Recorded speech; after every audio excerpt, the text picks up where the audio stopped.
지금부터 내가 해주는 얘기 들어주겠니? 할렐루야. 8월 30일 월요일 새벽입니다. 주의 인자는 끝이 없고 찬양 올려드리겠습니다. 주의 인자는 끝이 없고 그의 자비는 무궁하며 아침마다 새롭고 늘 새로우니 주의 성실이 금이라. 성실하신 주님, 주의 사랑은 끝이 없고 그의 공의는 영원하며 아침마다 새롭고 늘 새로우니 주의 성실이 금이라. 성실하신 주님, 주의 보호는 끝이 없고 그의 말씀은 풍성하며 아침마다 새롭고 늘 새로우니 주의 성실이 금이라. 성실하신 주님. 오늘 하나님께서 주시는 은혜의 말씀은 구약성경 이사야서 54장 1절부터 10절 말씀이 되겠습니다.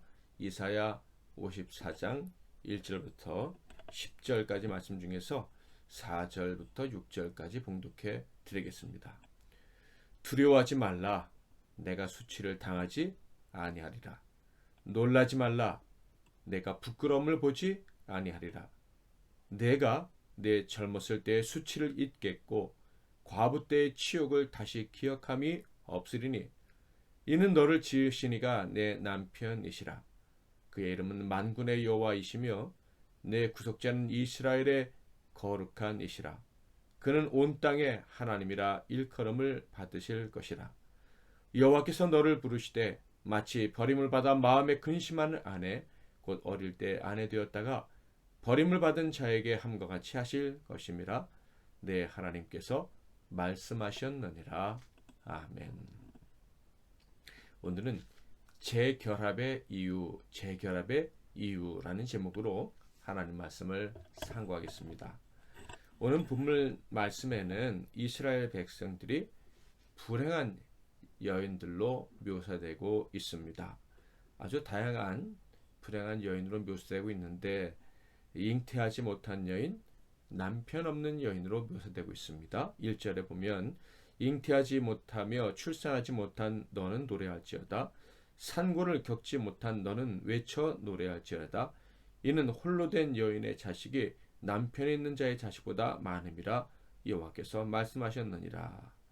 또한 소방맞은 여인, 즉 남편에게 버림받은 여인으로 묘사되기도 합니다. 6절 여호와께서 너를 부르시되 마치 버림을 받아 마음에 근심하는 아내 곧 어릴 때 아내가 되었다가 버림을 받은 자에게 함과 같이 하실 것임이라. 네 하나님께서 말씀하셨느니라.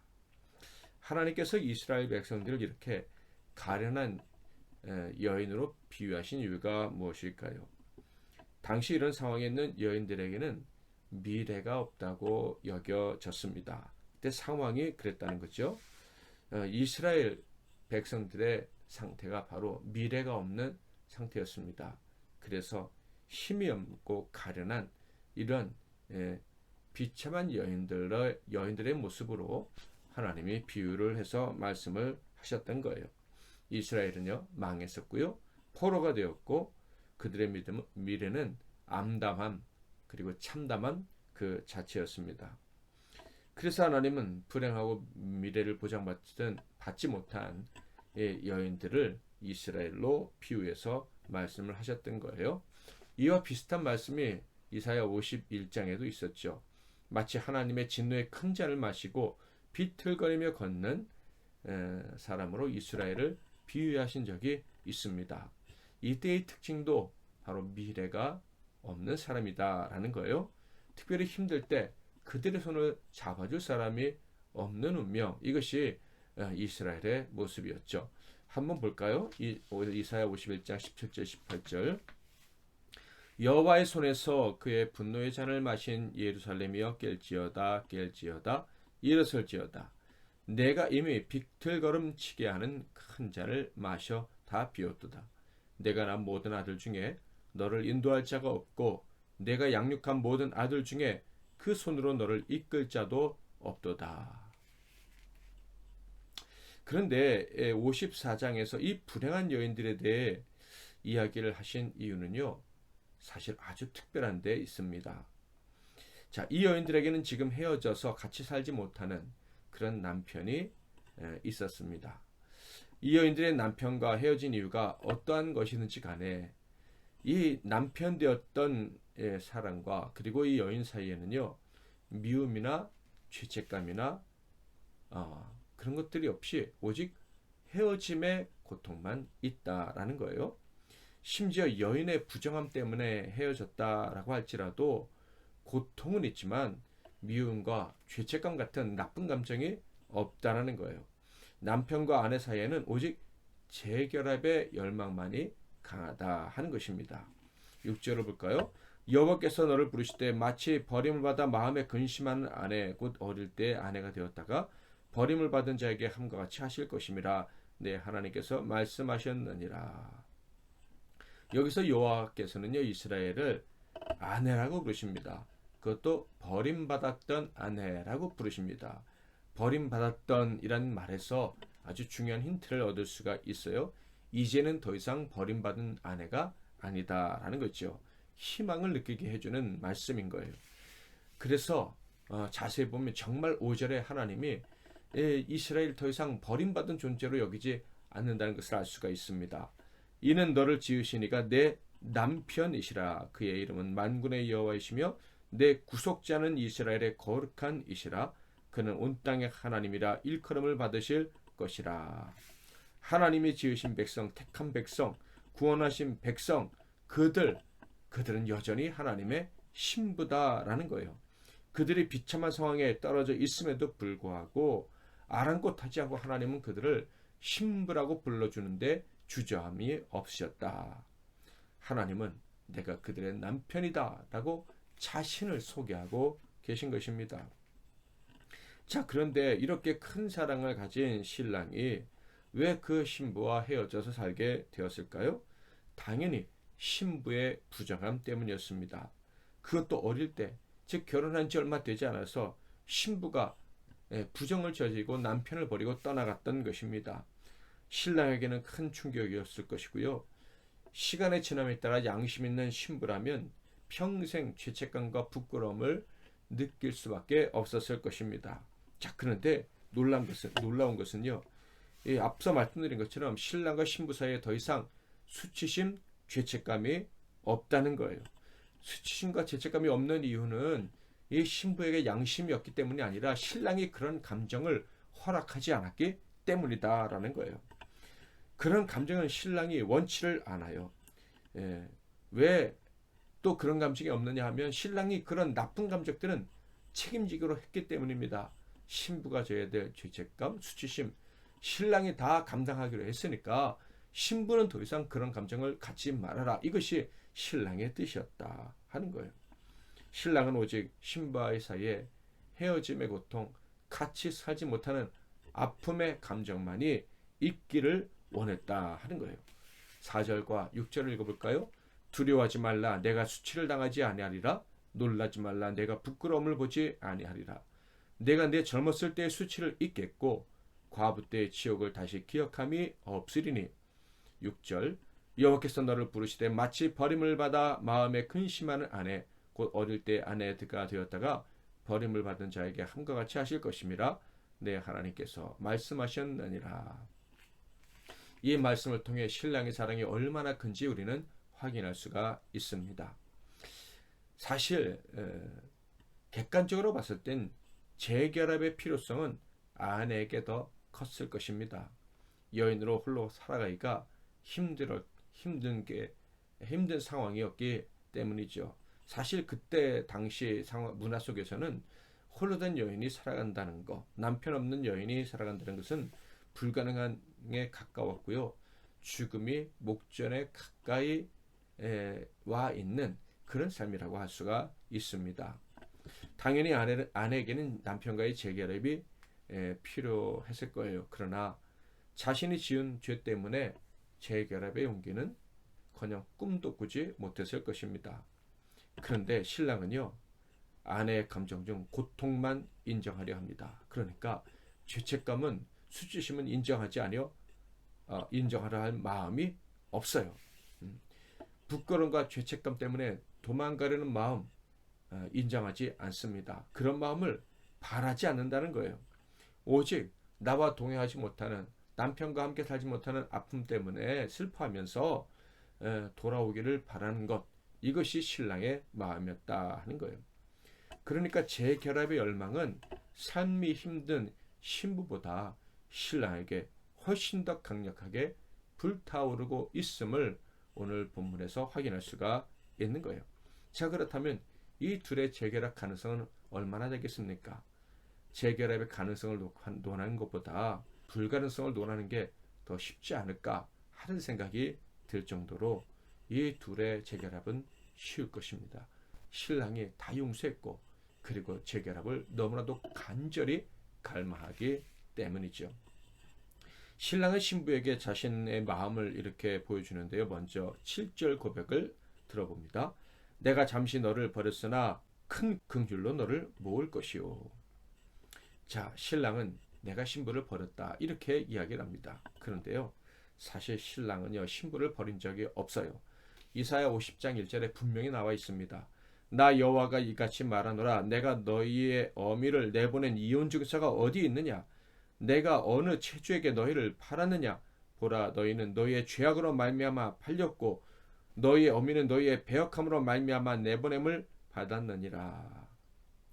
그러니까 이 신부가 죄 때문에 도망나간 것이지 신랑이 이혼 증서를 써서 내보낸 적이 없다라는 거예요.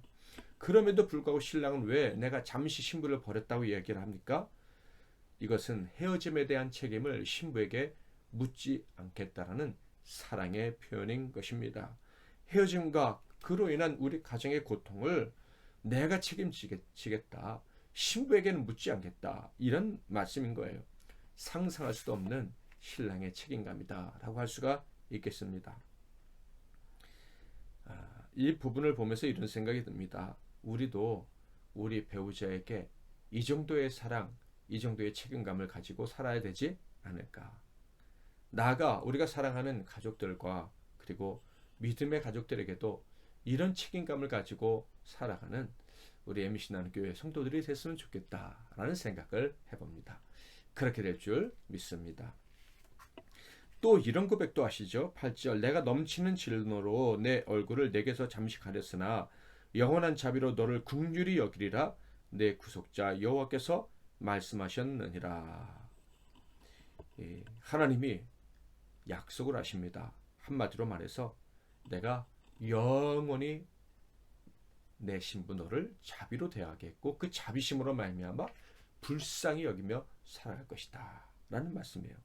신부의 부족함, 실수, 그 모든 것에 대해서 불쌍히 여기는 마음으로 품어주고 사랑하며 살아가겠다라고 약속을 해주신 것입니다.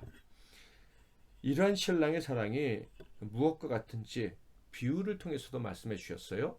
노아의 홍수의 비유를 들어서 말씀해 주셨는데요. 노아의 홍수의 사건을 비유로 들어서 말씀해 주셨는데요. 9절과 10절입니다. 이는 내게 노아의 홍수와 같도다. 내가 다시는 노아의 홍수로 땅 위에 범람하지 못하게 하리라. 맹세한 것 같이 내가 내게 노하지 아니하며 너를 책망하지 아니하기로 맹세하였노니 산들이 떠나며 언덕들은 옮겨질지라도 나의 자비는 내게서 떠나지 아니하며 나의 화평의 언약은 흔들리지 아니하리라. 너를 긍휼히 여기시는 여호와께서 말씀하셨느니라. 아멘. 노아의 홍수로 세상을 심판하신 하나님은 무지개를 보내주셨습니다. 다시는 물로 세상을 심판하지 않으시겠다라는 언약의 징표였죠. 마찬가지로 너의 죄악으로 내가 버림받은 고통을 겪었었는데 내가 다시 너를 불러서 내 힘으로 살게 한 이후로는 이렇게 혹시 내가 범죄할지라도 헤어지는 고통을 너에게 안겨주지 않겠다. 헤어짐으로 말미암아 겪는 비참함, 그 고통, 고독을 절대 허락하지 않겠다라고 약속을 하신 거예요. 그러니까 내 신부가 버림받는 고통은 내 평생에 없을 것이다 라는 약속을 해주신 것입니다. 대신에 나와 내 신부 사이에는 화평만 있을 것이다. 산과 언덕이 옮겨지더라도 수많은 세월이 지나고 천지지변이 일어난다 할지라도 나와 내 신부, 즉 나와 너와의 언약은 파기된 일이 없을 것이다. 영원토록 나는 내 신부를 불쌍히 여기며 사랑하며 살아갈 것이기 때문이다 라고 말씀해 주셨습니다. 사랑하는 성도 여러분, 우리는요 이러한 사랑을 받고 살아가는 하나님의 신부입니다. 그러므로 혹시 지난날 하나님과 관계가 깨어진 적이 있었다 할지라도 이제는 깨어질 수가 없다는 사실을 기억하시기를 바랍니다. 무지개가 떴고 다시 노아의 홍수가 없을 것이다 라는 하나님 말씀이 지금 이행되고 있는 것처럼 하나님이 저와 여러분을 다시 신랑 없는 신부처럼 살게 하시는 일은 절대로 없을 것입니다. 이 사랑을 깨닫고 살아갈 수 있기를 바랍니다. 이 놀라운 사랑을 깨달았다면 이 놀라운 사랑으로 용기를 내시고 하나님이 신랑 되신 하나님이 내 수치와 부끄러움을 다 가려주실 줄 믿으시고 용기를 내시고 또한 이러한 사랑을 받은 그 사랑 힘으로 우리 가족과 이웃을 사랑하며 살아갈 수 있기를 바랍니다. 긍휼 곧 불쌍히 여기되 영원토록 그렇게 불쌍히 여기며 살아가는 저와 여러분 되기를 원합니다. 특별히 오늘은요 기도할 때 내가 평생 불쌍히 여기고 사랑하며 살아가야 될 사람들을 생각하고 평생 긍휼을 베풀며 살아가야 될 그들을 위해서 기도하는 시간을 가졌으면 좋겠습니다. 제가 먼저 기도하고 여러분이 이어서 기도하시고 행복한 하루 시작하시기를 바랍니다. 기도하겠습니다. 하나님 아버지, 오늘 말씀을 통해서 하나님과 우리는 결코 헤어질 수 없는 삶을 다시 깨닫게 해주시니 감사합니다. 이미 헤어졌었으나 재결합되었고 그 기적처럼 놀라운 사랑으로 재결합되었기에 다시는 헤어질 수 없도록 하나님이 장치를 만드셨다는 사실을 오늘 알았사오니 확신을 가지고 신랑 되신 주님이 나를 불쌍히 여기고 또 사랑하시면서 책임지시면서 오늘 동행해 주실 것을 믿고 용기를 내어 살아가는 우리 모두가 되게 하옵소서. 우리 중에 특별히 아픈 분들과 또한 외로운 분들이 있습니다.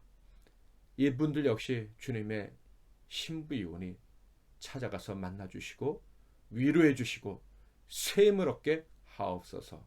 또한 우리가 영원토록 사랑해야 될 불쌍히 여겨야 될 사람들을 위해서 기도하고 있사오니 그들의 기도를 들으사 그들의 삶의 가정의 사랑이 회복되는 기적이 있게 하옵소서.